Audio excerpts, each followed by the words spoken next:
Good morning बच्चों, मैं हूं अमित तिवारी और आप देख रहे हैं अपना YouTube channel focus on physics. तो बच्चों, आज हम करंट इलेक्ट्रिसिटी के लेक्चर नंबर 10 को पढ़ने वाले हैं, जिसमें आज हमें मिलने वाला है एक टॉपिक, बहुत ही स्पेशल टॉपिक है और बहुत ही इंटरेस्टिंग टॉपिक भी है। ठीक है ना। नाम है व्हीटस्टोन ब्रिज। अगर हर एक वर्ड का मीनिंग आप अलग अलग निकालो तो मीनिंग चेंज हो जाएगा। व्हीट गेहूं, स्टोन पत्थर, ब्रिज मींस पुल, लेकिन ऐसा कुछ मीनिंग नहीं है। सबसे पहले जान लें कि किसी किसी बुक में व्हीटस्टोन ब्रिज का दूसरा नाम भी दिया हुआ है, जिसको कहा जाता है रेसिस्टेंस ब्रिज। इसको रेसिस्टेंस ब्रिज भी कहा जाता है। एक्चुअली व्हीटस्टोन ब्रिज के बारे में सबसे पहले जिसने स्टडी किया था उनका नाम था sir Charles Wheatstone. Sir Charles Wheatstone सबसे पहले जिसने स्टडी किया था। इनका जन्म हुआ था 1802 में और डेथ हुआ था 1875 में। इतने दिनों तक इनका जीवन चला, इतने दिनों तक ये जिंदा रहे। तो आज इसी व्हीटस्टोन ब्रिज, जो कि बहुत ही स्पेशल केस है अननोन रेसिस्टर निकालने के लिए, उसके बारे में हम लोग पढ़ने चल रहे हैं। ठीक है ना। तो देखिए कैसे है इसका। जब भी आपको कहीं पर 5 या 6, जनरली 5 रेसिस्टर देखने को मिले तो आप समझ जाएंगे कि वो व्हीटस्टोन ब्रिज है। यानी कि एक सर्किट में अगर 5 रेसिस्टर कनेक्टेड मिले तो आप समझ सकते हैं कि वो व्हीटस्टोन ब्रिज हैं। लेकिन उनका कनेक्शन किस टाइप का होगा हम देखने चल रहे हैं। ठीक है। देखिए, मान गए एक रेसिस्टेंस यहां पर कनेक्ट हो। ठीक है ना। अच्छा, दूसरा रेसिस्टेंस आपका एक यहां पर कनेक्ट हो, तीसरा रेसिस्टेंस एक यहां पर कनेक्शन हो, इसका यहां पर कनेक्शन है। ठीक है ना। फोर्थ रेसिस्टेंस यहां पर हो और फिफ्थ रेसिस्टेंस यहां पर लगा हुआ हो। ठीक है ना। इस तरह से अगर कनेक्शन हो तो देखिएगा कैसे इसको सॉल्व करेंगे। ये हो गया, इसको मान लीजिए R1, ये हो गया R2, ये हो गया R3, ये हो गया R4 और ये हो गया R5। ठीक है। इसको अब क्या करते हैं, हम सेल से कनेक्ट कर देते हैं। ये सेल का कनेक्शन हो गया, सेल का कनेक्शन हो गया। एक हो गया पॉजिटिव टर्मिनल और दूसरा हो गया निगेटिव टर्मिनल। आराम से देखिएगा, ये पॉजिटिव हो गया, ये निगेटिव टर्मिनल हो गया। अच्छा, अब देखिए, सपोज कीजिए इसमें से इलेक्ट्रिक करंट I आ रहा है, यहां पर भी I ही रहेगा, बट इसके लिए क्या हो जाएगा, इसके लिए हो जाएगा I1, इसके लिए मान लेते हैं I2, फिर यहां पे आएगा, इसके लिए बाद में देखेंगे कि इसके लिए क्या प्रोसीजर है और इसके लिए क्या प्रोसीजर है, बाद में हम लोग देखने वाले हैं। अच्छा, एक चीज और देखिए कि मान गए कि I1 इसमें जा रहा है, I1, तो ये जो व्हीटस्टोन बनाया गया, ब्रिज बनाया गया, तो इनका कहना था कि जब इस टाइप का कनेक्शन हो तो ये जो रेसिस्टेंस 5 दिख रहा है, इसमें किसी भी टाइप का कोई करंट फ्लो नहीं होगा। मैक्सिमम केस में ये एप्लीकेबल होता है, किसी किसी केस में एप्लीकेबल नहीं होता है, लेकिन मैक्सिमम केस में ये एप्लीकेबल होता है। यानी कि इनका कहना था कि जैसे I1 जा रहा है अगर, तो यहां क्या होना चाहिए, I2 होना चाहिए और इधर I3 हो जाना चाहिए, बढ़ जाना चाहिए ना। लेकिन व्हीटस्टोन साहब का कहना था कि ये I1 जा रहा है तो इसमें भी I1 रहेगा और इधर जा रहे हैं तो इसमें I2 रहेगा। जबकि करंट अगर ऐसे आ रहा है तो कुछ करंट इधर भी जाना चाहिए था और कुछ करंट इधर भी जाना चाहिए था। अगर इलेक्ट्रिक करंट ऐसे आ रहा है तो कुछ करंट इधर जाना चाहिए था, कुछ करंट इधर जाना चाहिए था। लेकिन इन्होंने जब स्टडी किया तो देखा कि इसमें जितना करंट जा रहा था, इलेक्ट्रिक करंट जा रहा था, उतना ही इलेक्ट्रिक करंट इसमें भी जा रहा था।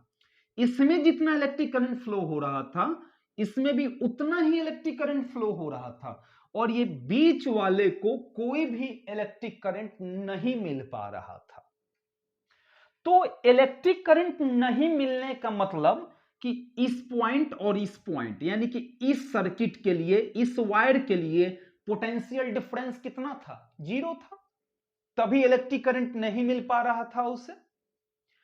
अब देखिए नेमिंग कर लेते हैं, इसको नेम ए दे दिए, इसको बी लिख दिए, ये हो गया सी और इस पॉइंट को दे दिए डी। अब देखिए इसमें आप अगर सीरीज और पैरेलल के नजरिए से देखें, पढ़े थे ना सीरीज कॉम्बिनेशन और पैरेलल कॉम्बिनेशन, उस नजरिए से अगर देखा जाए, उस तरीके से इसको अगर देखने की कोशिश की जाए तो यह ना ही सीरीज में दिखेगा और ना ही पैरेलल में दिखेगा।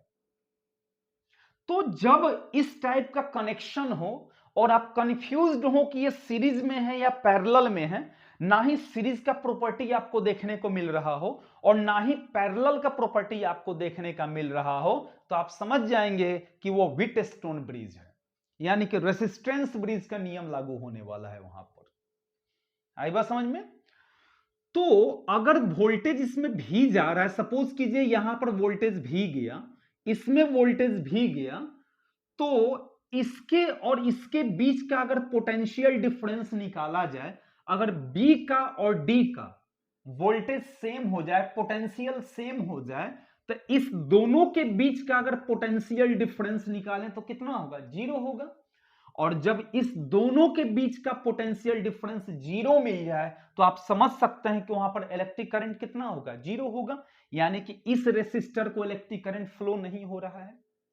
किसी किसी केस में 5 से अधिक यानी कि 6 रेसिस्टर भी जुड़े हुए मिलते हैं, 6 से नहीं मिलेंगे, जल्दी नहीं मिलेंगे, ठीक है ना, लेकिन मिनिमम 5 जरूर मिलेगा। मैक्सिमम ऐसा केस आता है जिसमें 5 रेसिस्टर कनेक्टेड होते हैं और ये जो बीच वाला रेसिस्टर होता है, माना जाता है कि इसमें इलेक्ट्रिक करंट कितना होता है? 0 होता है।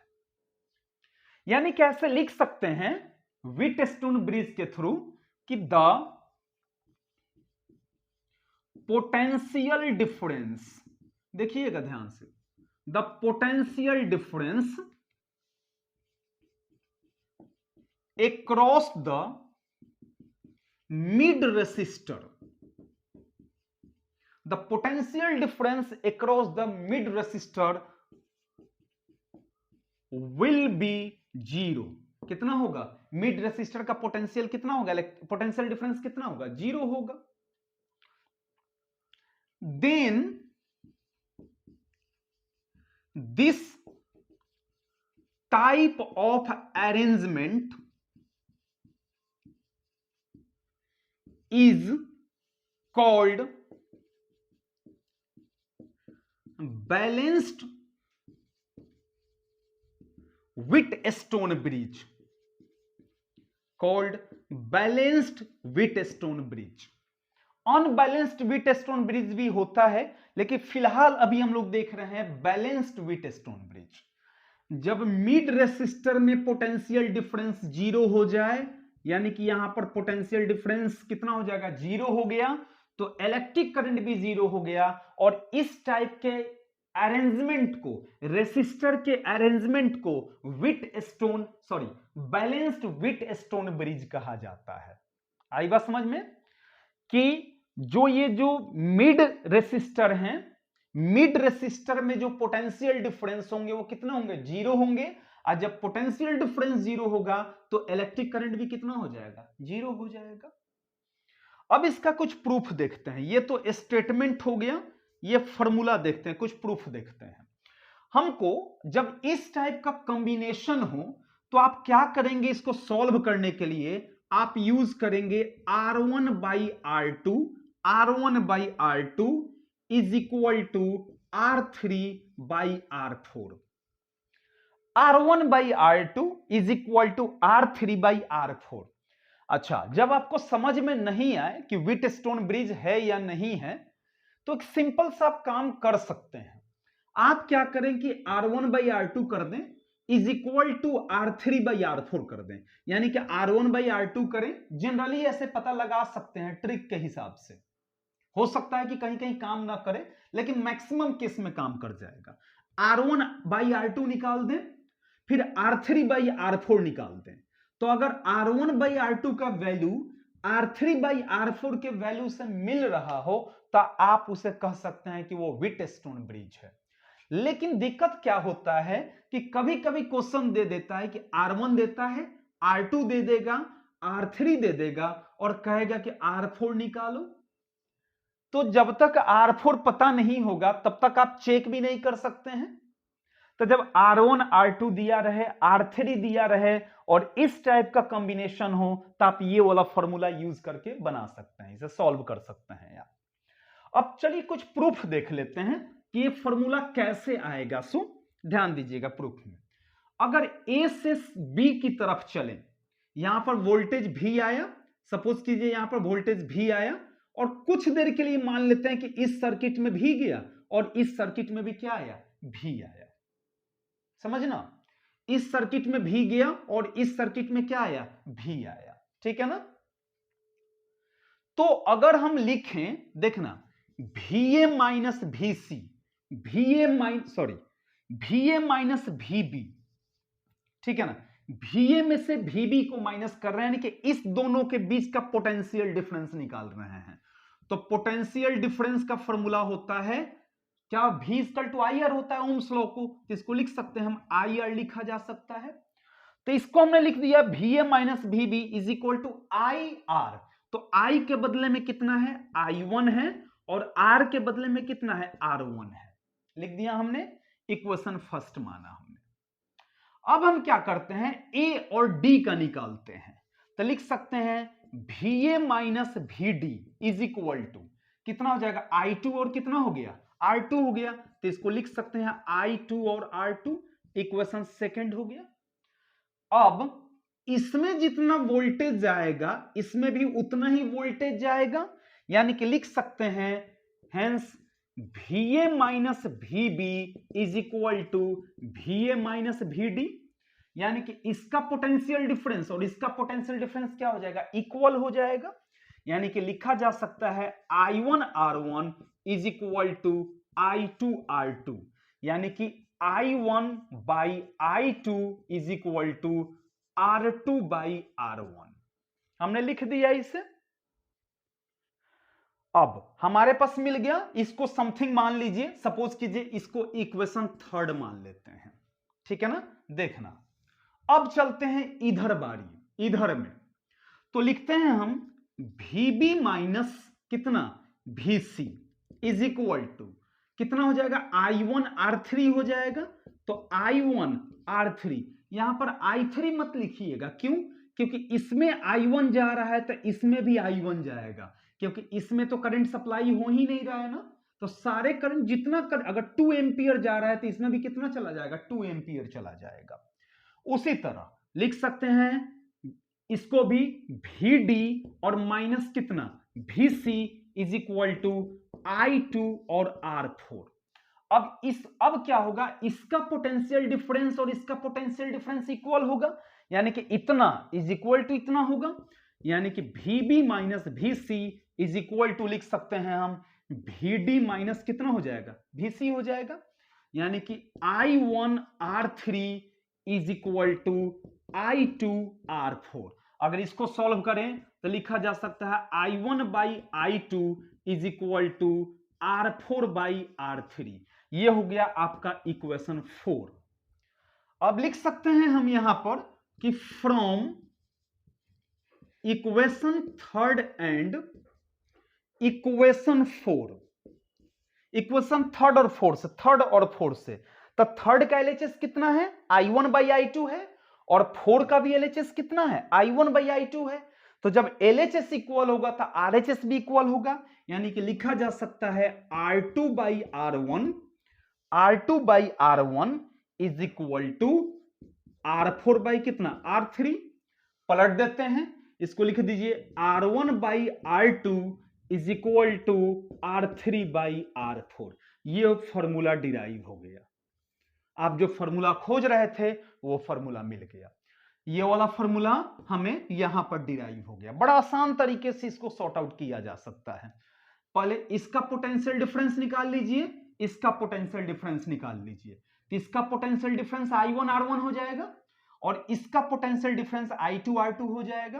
तो इसका पोटेंशियल डिफरेंस और ये दोनों इक्वल हो जाएंगे, तो लिखा जा सकता है VA minus VB equal to VA minus VD।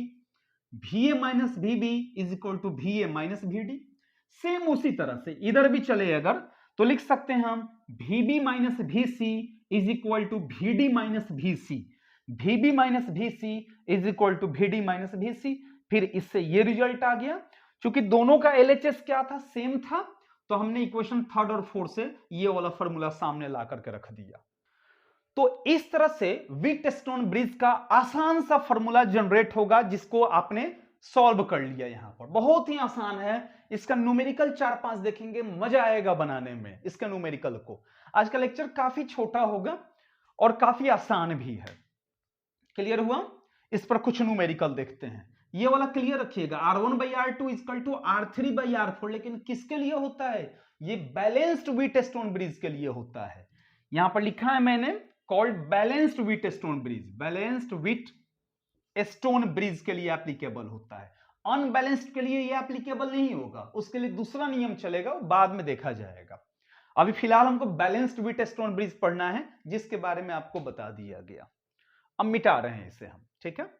कुछ क्वेश्चन देखते हैं इससे रिलेटेड, हो सकता है आपको अच्छा लगे और समझ में आए काफी अच्छे से।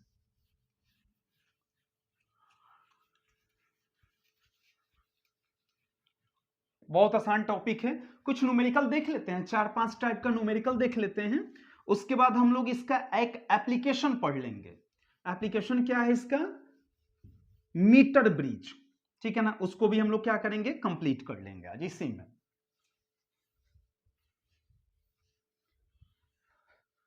चलिए क्वेश्चन उठाते हैं। पहला क्वेश्चन देखिएगा। सपोज कीजिए यहां से एक चला, यहां पर एक गया, एक रेसिस्टेंस यहां पे जुड़ गया, एक ऐसे आया, एक रेसिस्टेंस यहां, ये वापस आया, यहां पर एक रेसिस्टेंस हुआ, ये ऐसे गया, यहां पर रेसिस्टेंस हुआ, और ठीक बीचों बीच एक रेसिस्टेंस लगा हुआ है, ठीक है ना। अब ये बैटरी से कनेक्ट होगा, एक पॉजिटिव होगा, एक निगेटिव टर्मिनल होगा। अब इसका वैल्यू है 2 ओम, ये भी है 2 ओम, ये भी है 2 ओम, ठीक है ना। सारे कितने हैं? ये भी है कितने हैं? 2 ओम है, और ये भी है 2 ओम। अब कहे कि नेट रेसिस्टेंस कैलकुलेट करो, फाइंड नेट रेसिस्टेंस। इस सर्किट का नेट रेसिस्टेंस कैलकुलेट करना है। अब देखो इसमें ना यह सीरीज में दिख रहा है, ना ही पैरेलल में दिख रहा है, तो इसको हम अपना वाला क्या करेंगे, तरीका अपनाएंगे। अब पहचानने का व्हीटस्टोन ब्रिज एक छोटा सा ट्रिक, और ट्रिक सब जगह काम नहीं करता है, लेकिन फिर भी पहचाना जा सकता है। इतना बाई इतना कीजिए, या फिर इधर आइए, इतना बाई इतना कीजिए, तो 2/2 1, फिर 2/2 कितना हो गया? 1 हो गया। यानी कि ये कौन सा ब्रिज है? व्हीटस्टोन ब्रिज है। ये ए चला और यहां पर बी आया। सॉल्व करते हैं। व्हीटस्टोन ब्रिज के लिए क्या करना है? बीच वाले टर्म को क्या करना है? नेग्लेक्ट कर देना है, क्योंकि इसमें पोटेंशियल डिफरेंस कितना होगा? 0 होगा, और इलेक्ट्रिक करंट भी कितना होगा? 0 होगा, तो उसको नेग्लेक्ट कर देते हैं। अब फिगर देखिए किस टाइप का होगा। सो अब एक ऐसे आया था और एक ऐसे गया था, एक ऐसे हो गया और एक ऐसे हो गया, ठीक है। अब फिगर कुछ इस टाइप का हो गया, बीच वाले को हमने हटा दिया। अब ये हो गया 2 ओम, ये भी हो गया 2 ओम, ये भी हो गया 2 ओम, और ये भी हो गया 2 ओम। अब ये और ये किस में चले गए? सीरीज में चले गए। देखिए यहां पर जंक्शन नहीं दिख रहा है, ये और ये सीरीज में चले गए, और ये सीरीज में चले गए। तो इस दोनों को एक साथ कर लेते हैं हम। अब ये दोनों मिल करके सिंगल में कन्वर्ट हो जाएगा, और नीचे वाला दोनों मिलकर के भी किस में हो जाएगा? सिंगल में कन्वर्ट हो गया, और ये बाहर निकल गया। अब ये दो सीरीज में रेसिस्टेंस जोड़ने के लिए क्या करते हैं? Resistance in series. तो R1 प्लस क्या कर देंगे? R2 कर देंगे। तो ये कितना है? 2 + 2, यानी कि 2 ओम आप प्लस 2 ओम, टोटल कितना हो जाएगा 4 ओम हो गया। तो ये हो गया 4 ओम और नीचे वाला भी कितना हो जाएगा 4 ओम हो गया। अब ये दोनों किस में हो गया, पैरेलल में हो गया। तो रेसिस्टेंस इन पैरेलल निकालने के लिए 1/R1 आप प्लस 1/R2, यानी कि 1/4 आप प्लस 1/4, यानी कि 2/4 मीन्स 1/2। अब ये चेंज करें अगर तो इसको लिख सकते हैं resistance in parallel equal to 2/1, यानी कि रेसिस्टेंस इन पैरेलल कितना हो गया 2 ओम हो गया। अब ये सब मिल करके एक सिंगल में कन्वर्ट हो गया। आपको बताया गया था ना कि नेट रेसिस्टेंस जब भी निकालना हो तो आप उसको सिंगल में कन्वर्ट करने की कोशिश करें। तो सिंगल में कन्वर्ट करने के बाद कितना आ गया 2 ओम आ गया और नेट रिजल्टेंट रेसिस्टेंस हमारे पास है, सामने है, कैलकुलेट हो गया। आई बात समझ में, ये क्या था, ए था, ये बी पॉइंट था, यहां भी लिख देते हैं ये ए था और ये बी पॉइंट था, और लास्ट फिगर 1, फिगर 2, फिगर 3 और फिगर 4 हो गया। ये फिगर 1 है, ये फिगर 2 है, ये फिगर 3 है और ये वाला हो गया फिगर 4। फाइनल रेसिस्टेंस कैलकुलेट हो गया। अभी इतने से काम नहीं चलेगा, अभी और क्वेश्चन देख रहे हैं, ठीक है। नेट रेसिस्टेंसिंग कैलकुलेट करना है। क्वेश्चन नंबर 2 देखते हैं। बहुत आसान है, कोई ज्यादा कॉम्प्लिकेशन नहीं है। अगर रेसिस्टेंस वगैरह के बारे में आपको जानकारी है, पढ़े हैं, तो कोई कॉम्प्लिकेशन नहीं मिलेगा, किसी प्रकार का दिक्कत नहीं होगा। देखिए बाबू, क्वेश्चन नंबर 2 देखते हैं, देखना ध्यान से। यहां पर एक ऐसे है, ट्रायंगुलर फॉर्म में है, ऐसे है, फिर ऐसे ऐसे आया हुआ है, ठीक है ना। देखना, थोड़ा ड्राइंग मेरा खराब है, बस समझिएगा, ज्यादा दिल पर मत लीजिएगा। यहां पे आ गया, ये पॉइंट ए हो गया, ये पॉइंट बी हो गया, ये रेसिस्टेंस आर, आर, ये भी आर हो गया, ये भी आर हो गया, ये भी आर हो गया, सारे रेसिस्टेंस आर हो गए। अब इसको सॉल्व करने के लिए क्या करेंगे, क्या निकालना है, नेट रेसिस्टेंस कैलकुलेट करना है। अब क्या करें, इसको पकड़ के खींच दे, ऐसे रखा हुआ है ना, ऐसे है ना, ये दोनों एंड पॉइंट को पकड़े, अब बाहर की तरफ ऐसे खींच दें, तब फिगर किस टाइप का हो जाएगा। देखिए, ये ट्रायंगुलर फॉर्म में तो पहले था ही, ये ट्रायंगुलर फॉर्म में था पहले से, यहां भी ट्रायंगुलर फॉर्म में पहले से था, और ये दोनों मिल करके फिर से गलत हो गया फिगर, थोड़ा देखते हैं इसको फ्रेश।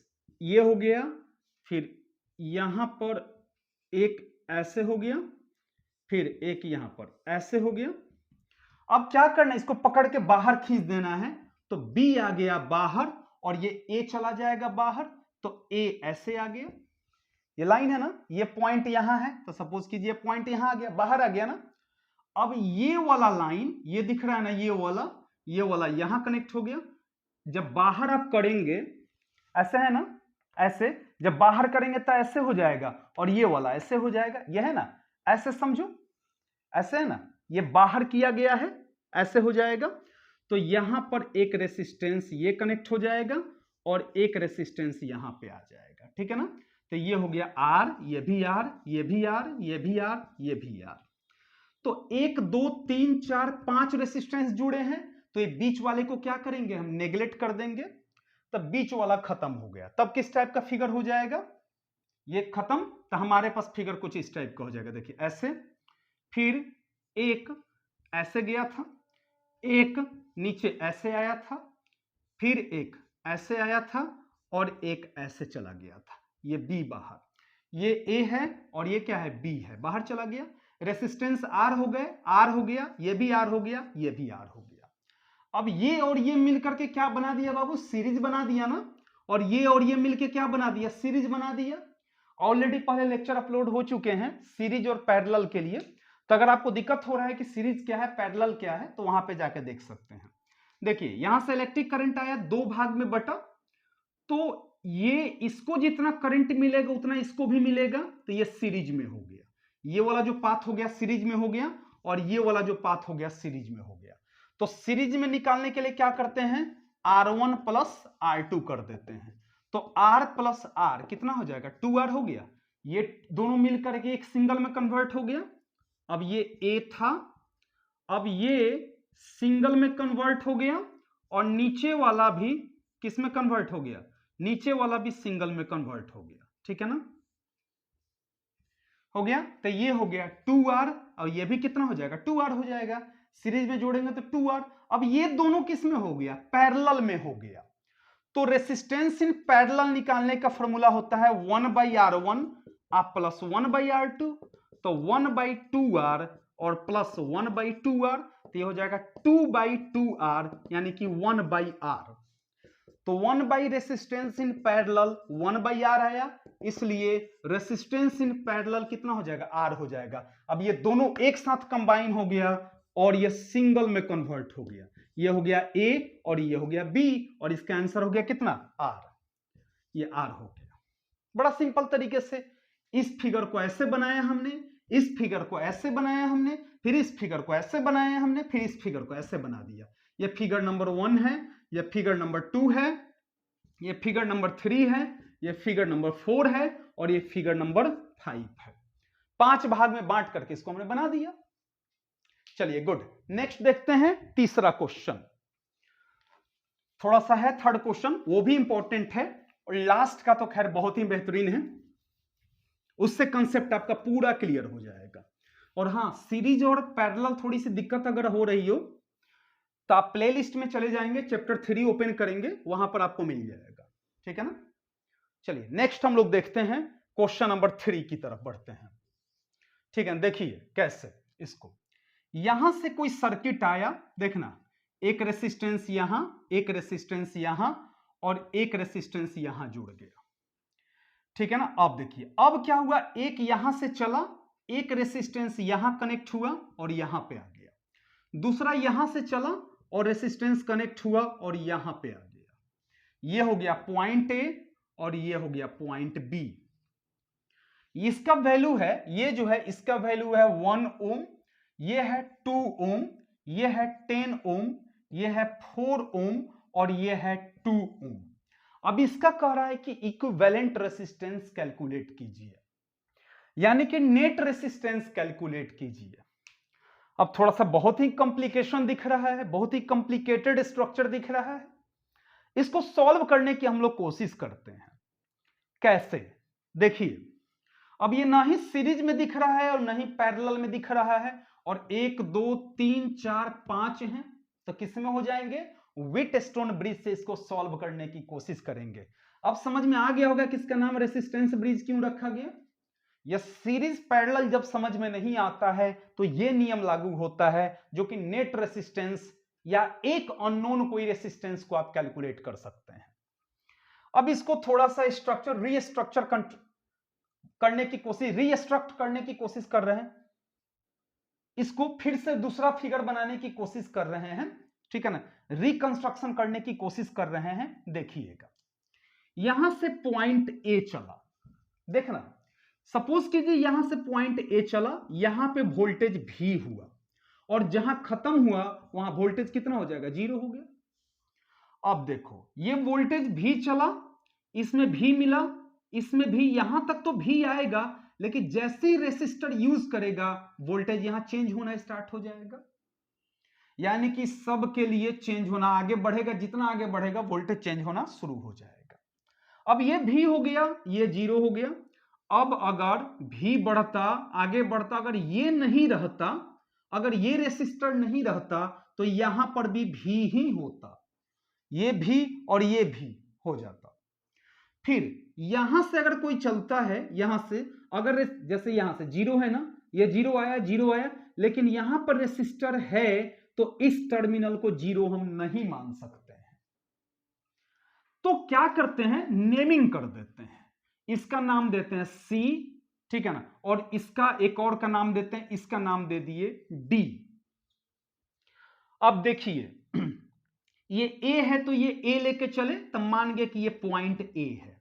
अब A से, ये A है ना, ये A है तो ये भी A ही, यहां छोड़ो, यहां लिख दो, A लिख दे, ये बड़ा वाला भी है, तो A से D तक कितना है, 2 ओम है, तो A से D बनाए आप, ये D बन गया, ये कितना हो गया, 2 ओम हो गया। देखना गौर से, अब डी से बी तक, ये बी है तो इसको यहां छोड़ के यहां लिखो, डी से बी तक कितना है 4 ओम है, तो डी से बी ऐसे चले आप, ये हो गया 4 ओम हो गया, ध्यान देना एकदम। फिर इधर चलते हैं, बी से सी तक कितना है, ये बी से सी तक, ये डी इसका नहीं है, डी यहां है, बी से सी तक कितना है, ये तो बी हो गया, अब बी से सी आ गया कितना 2 ओम का आ गया। अब सी से ए तक कितना है 1 ओम, ये सी हो गया, तो सी से ए तक कितना हो जाएगा, ये 1 ओम हो गया, ये 1 ओम हो गया ना। अब बच गया सी से डी तक कितना है 10 ओम है, तो ये डी से सी तक कितना हो गया 10 ओम हो गया। क्लियर। अब देख लेते हैं कि हमारा सर्किट सही हुआ कि नहीं हुआ। 2/4 करो, ठीक है ना, कितना हुआ, अगर 2 या ऐसे करो 2/1 करो 2, आप 4/2 करो 2, सही है, मेरा सर्किट मेरा सही है। तो ये बीच वाले को क्या करेंगे हम नेग्लेक्ट कर देंगे, तो बीच वाला गायब हो गया। तब हमारे पास फिगर कैसा हो जाएगा, ऐसा आया, ये ऐसे, अब तो बन सकता है आपसे, ऐसे हो गया और कुछ ऐसे फिगर हो गया, ये हो गया 2 ओम, ये हो गया 4 ओम, ये हो गया 2 ओम, ये हो गया 1 ओम, बीच वाला खत्म, ये बाहर निकल गया, ये था A और बाहर निकला वो क्या था, ये वाला टर्म B था, तो ये B हो गया, ठीक है ना। अब ये वाला टर्म सीरीज में और ये वाला टर्म किस में, सीरीज में, तो 2 और 4 को सीरीज में 6 ओम हो जाएगा, तो एक सिंगल में कन्वर्ट हो गया, ये 6 कितना 2 और 4 6 ओम के रूप में, और नीचे हो जाएगा नीचे वाला 1 और 2 3 ओम। अब ये दोनों किस में हो गए, पैरेलल में हो गए, ये A हो गया, ये B हो गया, तो पैरेलल में निकालने के लिए 1/R1 आप +1/R2 कर दें, तो 1/6 आप +1/3, 1/3 3 6 कैल्शियम 6 हो जाएगा, तो ऊपर 1 आप प्लस कितना हो गया 3 हो गया, सॉरी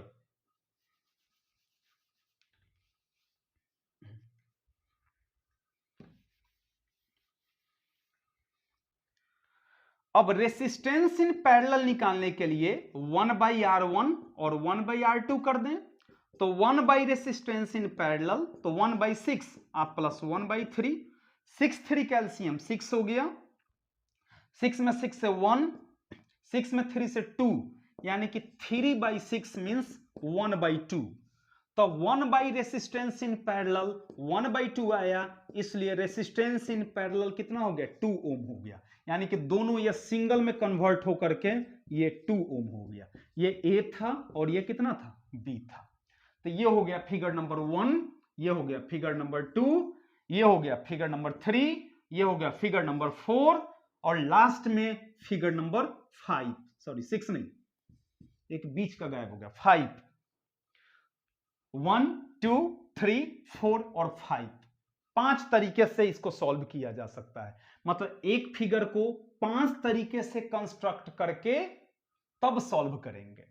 फिगर जब आप सॉर्ट आउट करना शुरू करोगे ना, फिगर को सॉर्ट करते जाओ, सॉर्ट करते जाओ, सॉर्ट करते जाओ, अपने आप रिजल्ट आ जाएगा, लास्ट में रिजल्ट आपको मिलने लग जाएगा। अब यहीं से आप सोचोगे, देख करके घबरा जाओगे, अरे बहुत कॉम्प्लिकेशन है, हमसे नहीं बनेगा, तो फिर मुश्किल हो जाएगी ना।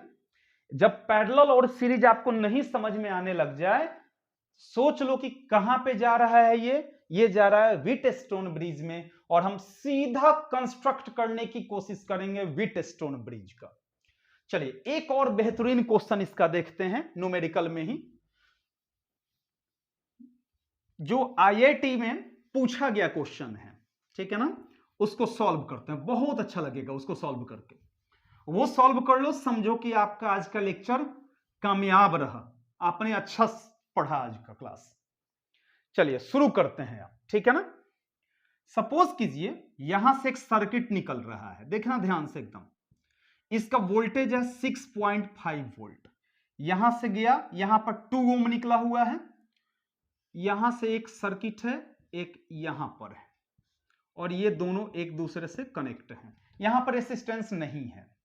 अब एक रेसिस्टेंस यहां पर है, एक रेसिस्टेंस यहां पर है, एक रेसिस्टेंस यहां पर है और एक नीचे रेसिस्टेंस है। नीचे नहीं है, नीचे हटा दीजिए, नीचे नहीं था, इसको प्लेन में कर दीजिए, ठीक है ना। अब देखिए अब क्या है, एक यहां से यहां तक भी रेसिस्टेंस है, एक फिगर ऐसे है और एक ऐसे है और एक ऐसे फिगर है।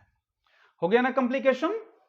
अब देखिए ये है 2 ओम, ये है 6 ओम, ये है 12 ओम का, ये है 1 ओम का, ये है 2 ओम का, ये है 4 ओम का, ये है 10 ओम का, ये 2 ओम, ये है कितना 4 ओम और ये है 8 ओम का।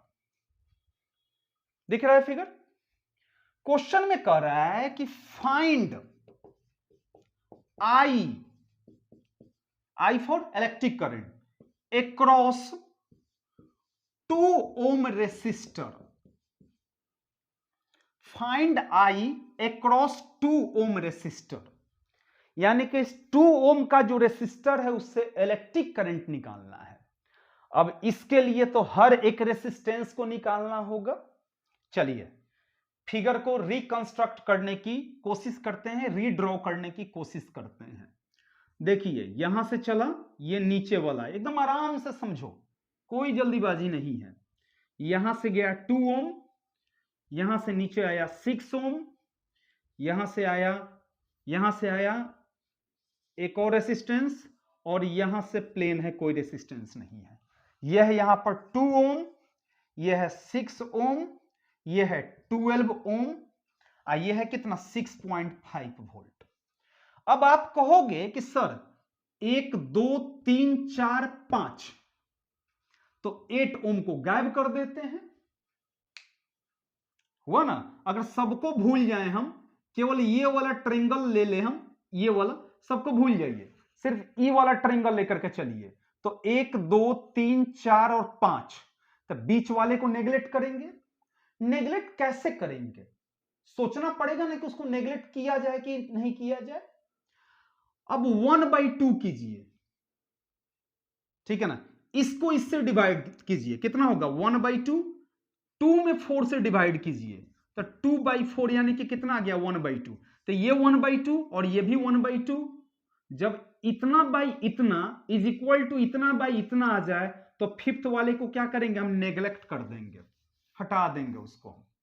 अब हमारे पास ये 8 वाला हट गया, 8 ओम हट गया और बच गया हमारे पास कुछ इस टाइप का। अब ये वाला फिगर बच गया हमारे पास, देखना बाबू, हो गया ना।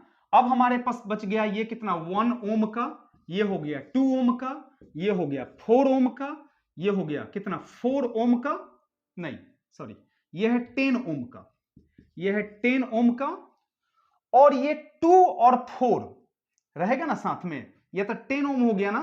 हमने केवल 8 को खत्म किया है, तो यहां पर रह गया 2 और एक रह गया 4, ये 2 ओम का और ये 4 ओम का रह गया। ठीक है, क्लियर। ये बीच वाला तो खत्म हो गया ना। अब ये और ये सीरीज में, अब ये और ये सीरीज में हो गया। एक और फिर से फिगर रिकंस्ट्रक्ट करते हैं, फिगर बनाते चलो, आराम से सॉल्व हो जाएगा। ये 2 ओम, नीचे गए 6 ओम, फिर नीचे आए 12 ओम, ये नहीं है, ये है 2 ओम, ये है 6 ओम, ये है 12 ओम। अब देखो 1 और 2 किस में है, सीरीज में है, तो 2 और 1 3 ओम, तो ये हो गया आपका, ऐसे गया बेचारा ऐसे, ये हो गया 3 ओम का।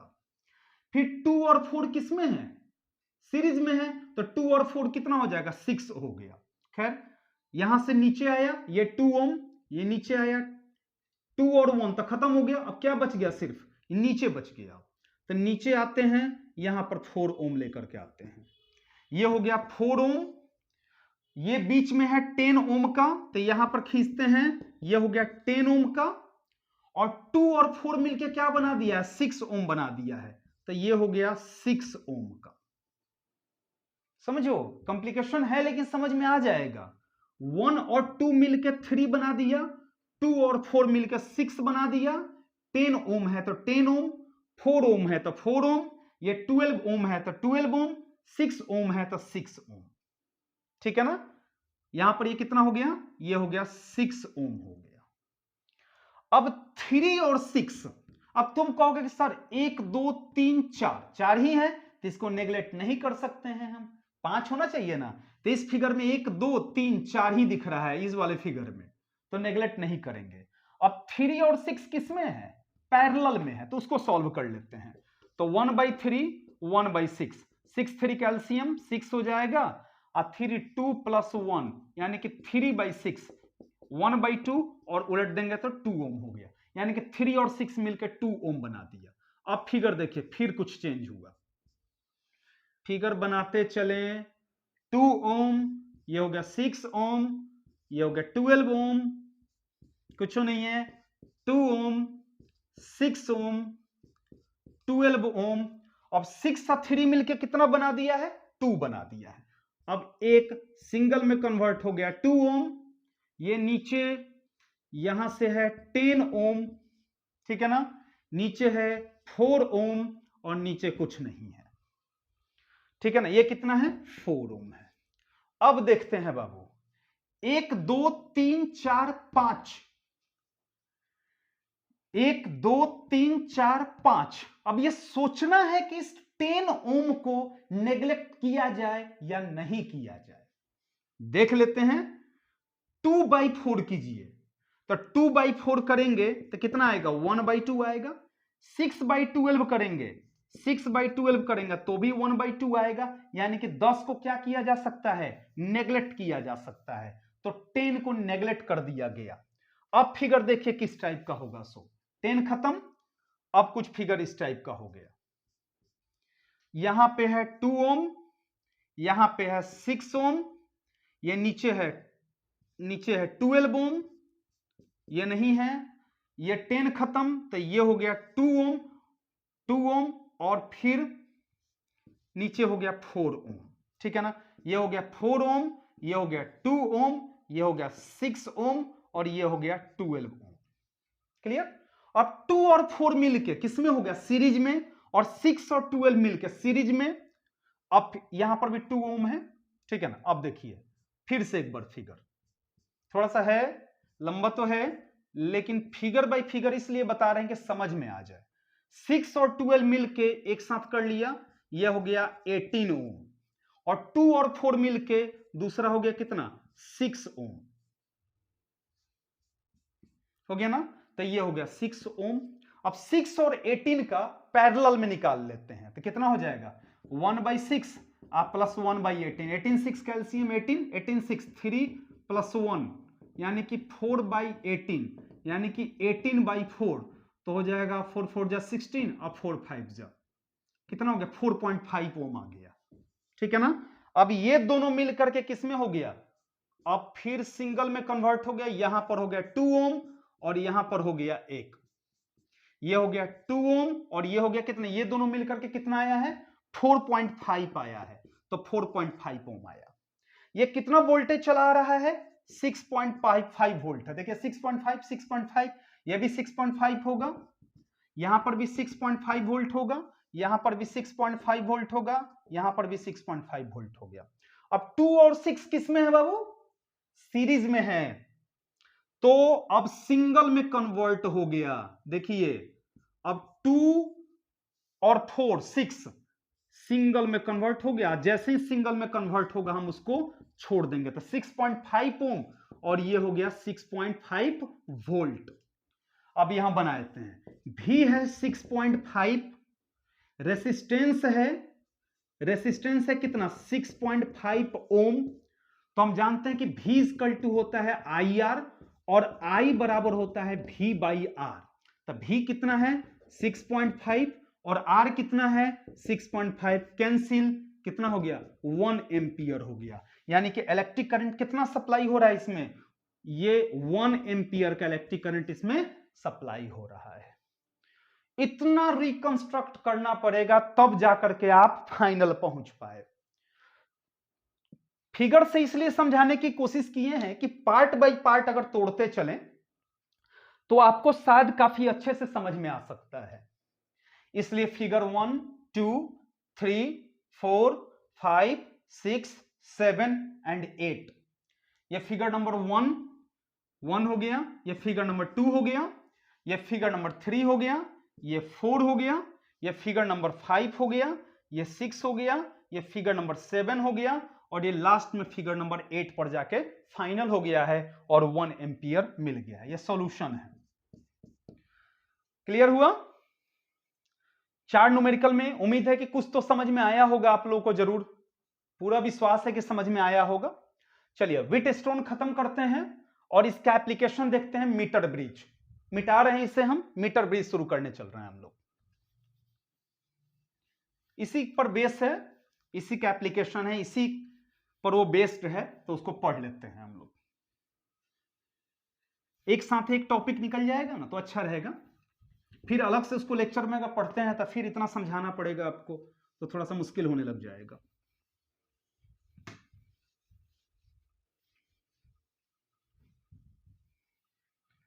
अब व्हीटस्टोन ब्रिज खत्म, व्हीटस्टोन ब्रिज खत्म, अब स्टार्ट हो रहा है मीटर ब्रिज।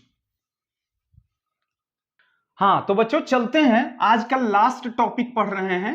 आज के लेक्चर का नाम है मीटर ब्रिज, जो कि कंप्लीट रूप से आपको व्हीटस्टोन ब्रिज का फील कराएगा, यानी कैसे कह सकते हैं एप्लीकेशन ऑफ व्हीटस्टोन ब्रिज। अब ये मीटर ब्रिज का यूज अननोन रेसिस्टर का रेसिस्टेंस निकालने के लिए किया जाता है। अब कैसे किया जाता है इसके कंस्ट्रक्शन से समझने की हम कोशिश करते हैं। बच्चों इसमें 1 मीटर का एक लॉन्ग वायर होता है, ठीक है ना, ये 1 मीटर का होता है, लेकिन ये ऐसे मटेरियल से बने हुए होते हैं जो कि टेम्परेचर पर डिपेंड ना हो, यानी कि इनका रेसिस्टेंस टेम्परेचर के साथ चेंज नहीं हो रहा हो, यानी कि इनका रेसिस्टेंस टेम्परेचर के साथ चेंज नहीं हो रहा हो, ठीक है ना।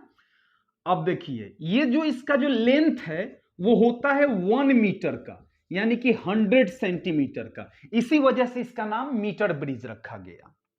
अब इसके दोनों एंड पर देखना बाबू, इसके दोनों एंड पर एक एक एल शेप का कॉपर का प्लेट लगा हुआ होता है। अब कंस्ट्रक्ट कर देते हैं थोड़ा सा हम, यहां पे एक लगा रहता है, एक यहां पर होता है और एक यहां पे लगा रहेगा, ठीक है ना। ये वाला जो कॉपर प्लेट होगा, ये वाला जो कॉपर प्लेट होगा ये एल शेप का होगा, ये वाला जो कॉपर प्लेट होगा ये भी एल शेप का होगा, ये ऐसे जुड़ा हुआ रहेगा, लेकिन ये जो होगा वो एल शेप का नहीं होगा। यहां एक कॉपर प्लेट है, यहां एक कॉपर प्लेट है, ये कॉपर प्लेट है और ये कॉपर प्लेट है, ठीक है, समझना ध्यान से। कॉपर प्लेट हो गया। अब क्या करते हैं, इसमें दिया होगा अपना ऐसे खींचा हुआ लाइन रहेगा, कितना 100 सेंटीमीटर का ऐसे ऐसे बनाया हुआ रहेगा। हो सकता है हम एक्यूरेट ना बनाएं, लेकिन आप ये 100 सेंटीमीटर का ही होना चाहिए, 1 मीटर का होना चाहिए, ठीक है ना। ऐसे बनाए हुए रहेंगे, छोटे छोटे स्केल बनाए हुए रहेंगे। इसमें तो मैंने कम दिखाया है, लेकिन यहां मैंने लिख दिया नीचे 100 सेंटीमीटर, तो ये कितना का है, 1 मीटर का है। अब ये जो गैप है, इस दोनों के बीच का जो गैप है, तो एक गैप को यहां पर रेसिस्टेंस बॉक्स से फुलफिल कर दिया जाता है, कनेक्ट कर दिया जाता है, और एक जो गैप है उसमें एक अननोन रेसिस्टर लगा दिया जाता है जिसका रेसिस्टेंस R होता है, और इसका रेसिस्टेंस S मान लेते हैं हम, ठीक है। अब देखिए ये हो गया, ये रेसिस्टेंस बॉक्स है, ये क्या है, अननोन रेसिस्टर है। ये जो होंगे ये अननोन रेसिस्टर होंगे और इन्हीं का वैल्यू हमें कैलकुलेट करना है। अब इस इंड को क्या किया जाता है, इस इंड को सेल से कनेक्ट कर दिया जाएगा, एक पॉजिटिव टर्मिनल और दूसरा आपका निगेटिव टर्मिनल हो जाएगा। एक पॉजिटिव हो गया और दूसरा क्या हो जाएगा, आपका निगेटिव टर्मिनल हो जाएगा। सेल से हमने कनेक्ट कर दिया। एक से अधिक सेल भी आप यूज कर सकते हैं, कोई दिक्कत नहीं है, आप उससे ज्यादा भी सेल का यूज कर सकते हैं आप। अब यहां से इलेक्ट्रिक करंट इन करेगा, यहां पे आएगा, यहां पे आएगा, और ये दो भाग में बढ़ जाएगा। कुछ इलेक्ट्रिक करंट इधर चला जाएगा, ठीक है ना, कुछ इलेक्ट्रिक करंट इधर चला जाएगा, तो ये तो अलग अलग इलेक्ट्रिक करंट जाएंगे, इसमें अगर I1 जा रहा है तो इसमें I2 जाएगा और ये I जा रहा है, ठीक है ना। यहां से इलेक्ट्रिक करंट आया इधर और इधर दो भाग में बट गया, तो इधर कुछ दूसरा करंट जाएगा, इधर कुछ दूसरा करंट जाएगा। अब नेमिंग थोड़ा कर देते हैं, ये इसका नाम कर देते हैं A, ठीक है ना, इस इंड का नाम कर दिए B, ये हो गया आपका C, ठीक है ना, ये C हो गया। अब क्या किया जाता है, ये जो C वाला प्लेट है इससे एक गैल्वेनोमीटर के साथ जौकी जोड़ दिया जाता है, गैल्वेनोमीटर के साथ एक जौकी जोड़ दिया जाता है जो कि शार्प होते हैं, ठीक है ना, ये नीचे कोनिकल शेप का, ये शार्प होगा, जिसको हम इधर और इधर घसका सकते हैं अपने मन से। A B C, इसका नाम दे देते हैं D नाम दे देते हैं, ठीक है ना। ये A टर्मिनल है तो ये भी A टर्मिनल हो जाएगा, ये B टर्मिनल है तो इसको भी B टर्मिनल हम मान लेते हैं। क्लियर, ये सेल है, वोल्टेज समथिंग होगा इसके अंदर, इस तरह से इसका कंस्ट्रक्शन होता है। अब इसको थोड़ा लिख लेते हैं, ठीक है ना, देखिए स्टेप बाय स्टेप इसको लिख लेते हैं हम। नंबर 1 में स्टेप देखिए, होगा कि take 1 metre long wire made up of alloys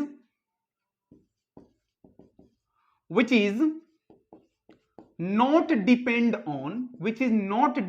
on temperature, जिसका रेसिस्टेंस टेम्परेचर पर डिपेंड नहीं हो, ठीक है ना। एग्जाम्पल के रूप में आप लिख सकते हैं जैसे कि मैंगनीन हो जाएगा, यह भी टेम्परेचर पर डिपेंड नहीं होता है और एलोय होता है, ये एलोय का बना हुआ है। दूसरा टर्म इसमें लिख सकते हैं हम कि जो वायर है, यहां पर मैंगनीन का जो वायर लिया है हमने, वो यूनिफॉर्म क्रॉस सेक्शनल एरिया का होना चाहिए, उसका वह यूनिफॉर्म क्रॉस सेक्शनल एरिया का होना चाहिए, ठीक है ना।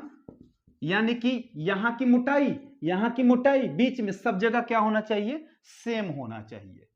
3 नंबर लिखते हैं, ज्वाइन इट्स, मतलब कि वायर का ज्वाइन इट्स टू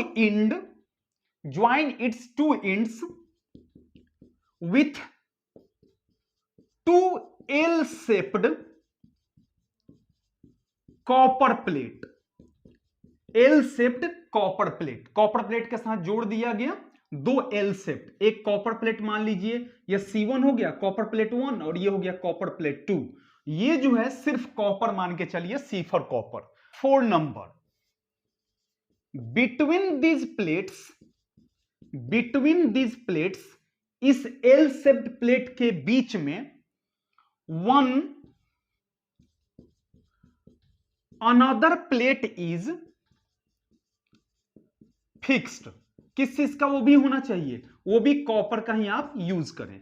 आप इसमें सिल्वर का भी यूज कर सकते हैं बट वो कॉस्टली हो जाएगा, ज्यादा कॉस्टली पड़ जाएगा। Plate is fixed.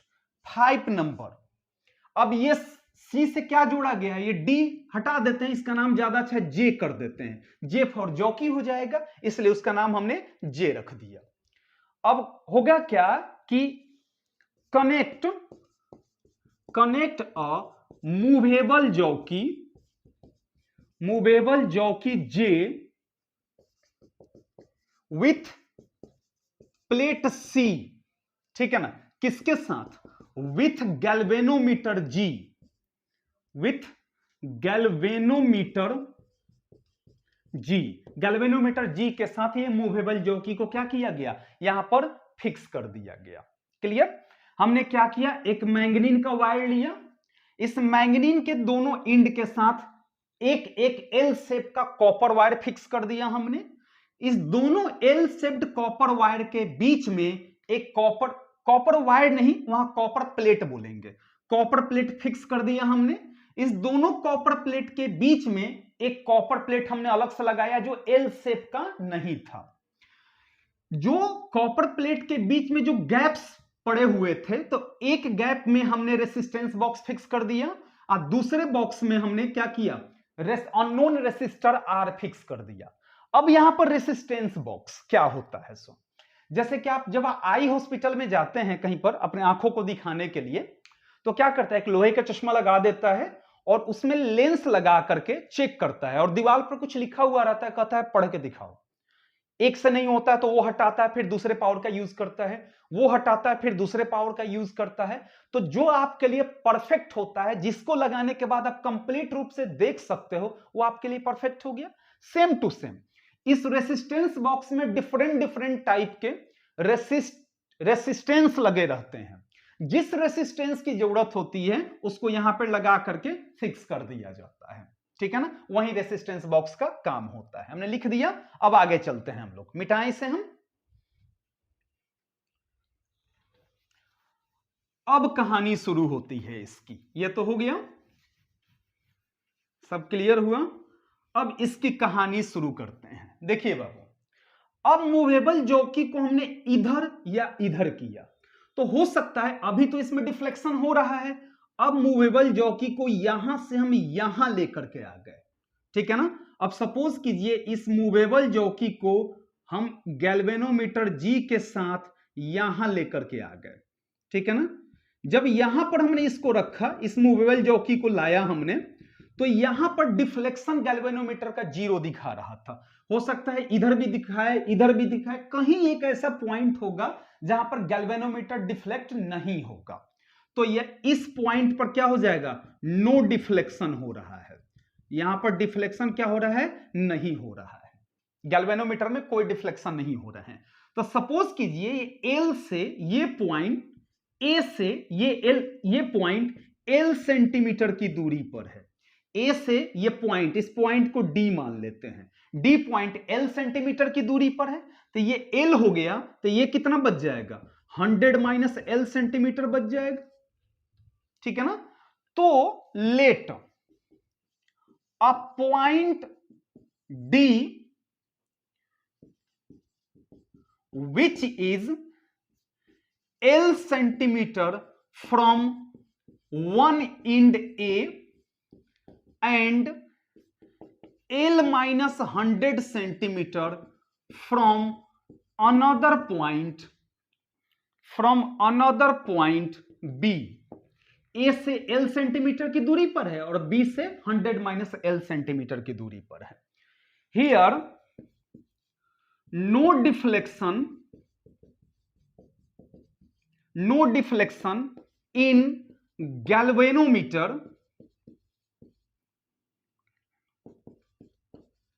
Can be seen. यहां पर गैल्वेनोमीटर में कोई भी डिफ्लेक्शन नहीं सीन हो रहा है। जहां पर गैल्वेनोमीटर का डिफ्लेक्शन नहीं हो रहा है वहां पर मान लेंगे कि कोई डिफ्लेक्शन नहीं, यानी कि इलेक्ट्रिक करंट वहां फ्लो नहीं हो रहा, वहां तक इलेक्ट्रिक करंट नहीं पहुंच पा रहा है, ठीक है। तो वहां पर कोई भी डिफ्लेक्शन नहीं शो हुआ।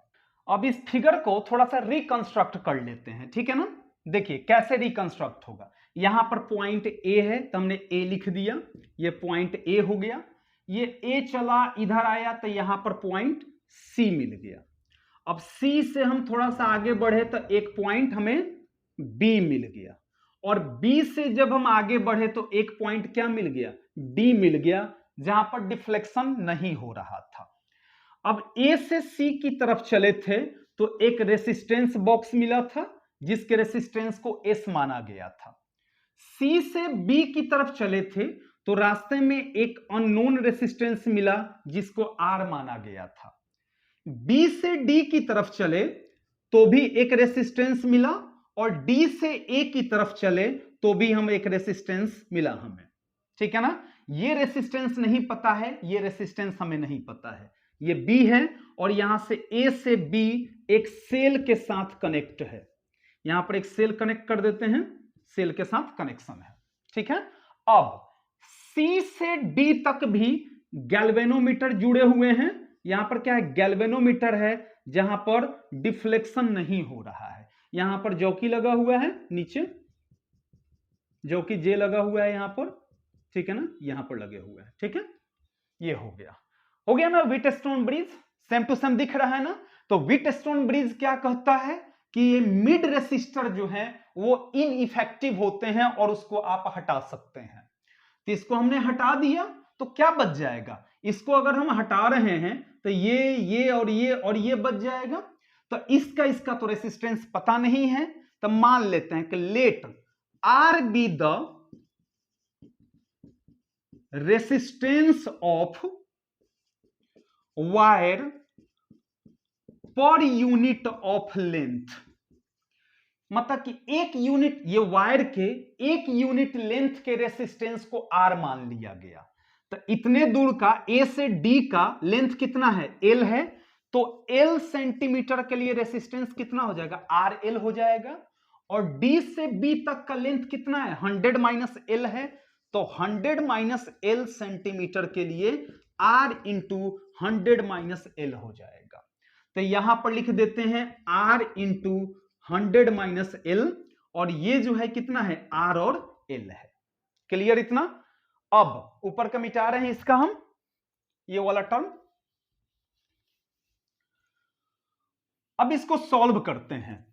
क्या था, व्हीटस्टोन ब्रिज से R1 by R2 is equal to R3 by R4 equal to R1 को S मान लीजिए, R2 को RL मान लीजिए, R3 को R है, और R4 जो है वो R इंटू 100 माइनस एल है।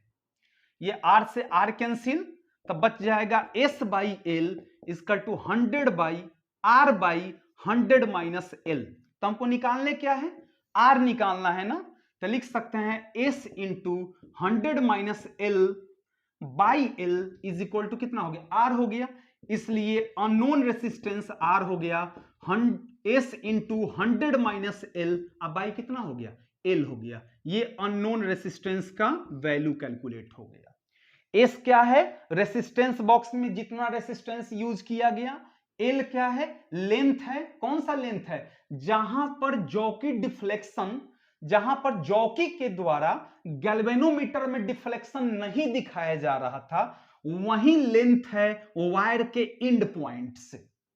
ठीक है ना। L को क्या मान के चलेंगे, यहां D पॉइंट पर नो डिफ्लेक्शन था, D पॉइंट पर नो डिफ्लेक्शन था, तो इस D से A की दूरी को L सेंटीमीटर मान लिए, और B से कितना दूरी पर है, 100 माइनस L लेंथ पर है। जैसे सपोज कीजिए अगर L है 5 सेंटीमीटर, पूछे कि ये A से D पर लेंथ कितना दे रहा है, L सेंटीमीटर दे रहा है, जहां पर डिफ्लेक्शन नहीं है, तो 5 सेंटीमीटर। क्वेश्चन कर दे कि B से इस पॉइंट का लेंथ निकालें, तो कितना, BD बराबर कितना हो जाएगा, 100 माइनस एल, यानी कि 100 माइनस 5 यानी कि 95 सेंटीमीटर हो जाएगा। ये लेंथ चेंज होता रहेगा, ऐसा नहीं कि हमने 5 सेंटीमीटर लिख दिया तो ये 5 सेंटीमीटर ही रहेगा। तो इस तरह से R, S और L तीनों में से कोई भी वैल्यू निकाल सकते हैं। हो सकता है R दिया रहे, L दिया रहे, S निकालने के लिए बोले, हो सकता है R दिया रहे, ये S दिया रहे, L निकालने के लिए बोले। अब आप कहोगे कि सर अगर इस R को हम नहीं रखते तो भी तो काम हो जाता ना, क्योंकि R और R तो कैंसिल हो गया है ना। हाँ हो जाता, लेकिन अगर आप R हटा देते तो ये L बच जाता, तो L फॉर तो लेंथ हो जाता ना, जबकि हमें क्या चाहिए था, रेसिस्टेंस चाहिए था, और वहीं स्मॉल r से मल्टीप्लाई कर दिया गया तो रेसिस्टेंस मिल गया। R क्या है, स्मॉल r क्या है, रेसिस्टेंस पर यूनिट ऑफ लेंथ है। 1 यूनिट लेंथ का रेसिस्टेंस कितना है, तो L यूनिट लेंथ का RL, और 100 माइनस L यूनिट का R इंटू 100 माइनस L है। तो इस तरह से मीटर ब्रिज का एप्लीकेशन भी हो गया। इससे रिलेटेड कुछ न्यूमेरिकल आपको मिलेंगे, लेकिन जब लेक्चर सारे अपलोड हो जाएंगे, सारे कंप्लीट हो जाएंगे, तो लास्ट में जब न्यूमेरिकल का लेक्चर अपलोड होगा वहां पर इससे रिलेटेड आपको न्यूमेरिकल बताए जाएंगे। ठीक है बच्चों, तो आज रहने देते हैं हम लोग, नेक्स्ट क्लास जल्दी आएगा, जल्दी लेकर के आते हैं। तब तक के लिए खुश रहिए, सुरक्षित रहिए, और सबसे इंपॉर्टेंट पढ़ते रहिए। Thank you so much Babu.